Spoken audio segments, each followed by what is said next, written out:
তরমুজ তো ইনজেকশন মারতে লাগবে না মানে আরে লাল লাল হই যে লাল জাতীয় মিডো হই যাবে উগাইতে লাগবে না হলো হ্যাঁ সিদ্ধুর গলি নষ্ট হয়ে যাবে সাই এটা বককে আবার ওই যে সিরিঞ্জ মানে সাকারেন সাকারেন মিষ্টি হবে লাই এটা কিন্তু খবরদার এই কাজ করবে না তরমুজের মধ্যে আমি যেটা দেখি লাল লাল ওই যে সিরিঞ্জ দিয়ে বুঝছেন এগুলি রং ঢুকাই দেয় স্যাকারিন ঢুকাই দেয় এগুলিতে ডায়াবেটিস হয়ে যাচ্ছে মানুষের ফরমালিন টরমালিন মিক্স আপ হয়ে কিডনি লিভার ধ্বংস হয়ে যাচ্ছে খেয়াল রাখো এগুলি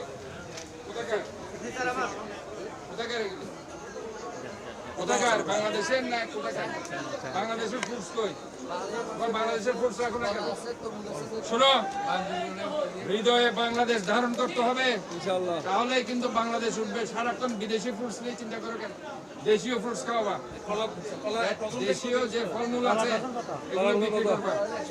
180 টাকা দেশের ঠিক আছে পেঁপে বিক্রি করো তরমুজ বিক্রি করো দেশীয় ফল বিক্রি করবা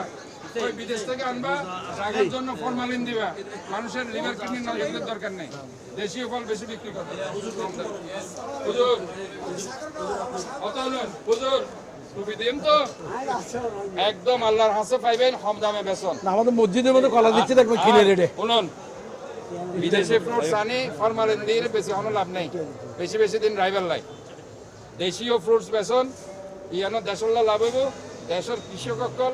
ভালো কিছু টিয়া পয়সা পাইব বুঝছেন না এত লাই দেশীয় ফল বেচন বাইরের ফল ফরমালিন দিয়ে বেশি কোনো লাভ নেই